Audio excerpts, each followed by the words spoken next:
The Panama Canal is probably the most important man-made waterway on Earth. It's an 82-kilometre artificial waterway in Panama that connects the Atlantic Ocean with the Pacific Ocean and is a key international trade channel that was possibly one of the most difficult and ambitious engineering projects in history. Before the Panama Canal was built, ships travelling between the east and west coasts of the American continent had to go around Cape Horn in South America. That voyage was 8,000 nautical miles longer than going through the canal.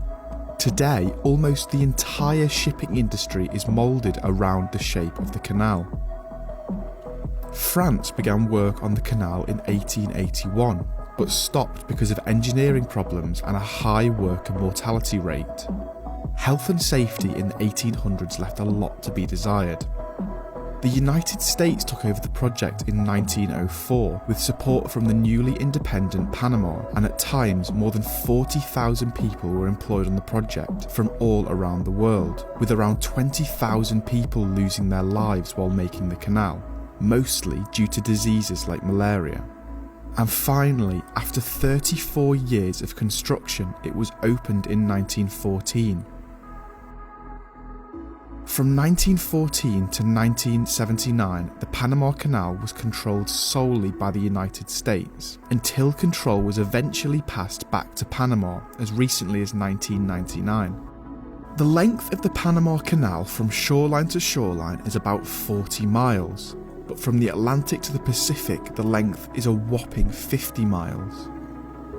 The canal and Lake Gatun which it passes through are not at sea level, so to help ships which pass through, canal locks had to be constructed at either end to lift ships up to Gatun Lake.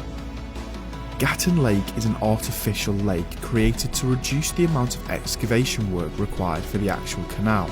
It's 26 metres above sea level, so the locks then lower the ship at the other end back down to sea level so they can continue on their journey. The average transit time is about 10 hours from one end of the canal to the other. In 2013, there were nearly 213 million metric tonnes of cargo carried through the canal. Larger ships are guided through locks by electric towing locomotives, which help to keep the ships centred in the lock. It's these locks that determine the size of a lot of ships used in cargo transportation, as any ship passing through has to be between 1,200 feet long and 268 feet wide. Before 2016, the width was limited to 106 feet, and 50% of the old locks users were exactly as wide as this limit, suggesting they were built specifically for this task. When the locks widened in 2016, there were some adverse effects, however.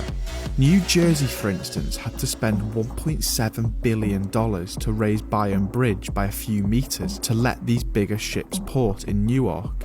At the same time, many other ports from Miami to New York had to spend billions of dollars to accommodate these new, bigger ships.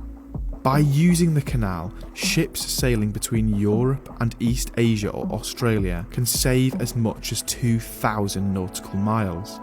But that saving comes at a price. The canal charges around $90 per 20-foot shipping container, and with most ships stacked to the walls with cargo, it can easily cost somewhere in the hundreds of thousands of dollars per ship per journey through. Some of the largest ships can cost up to $1 million per trip.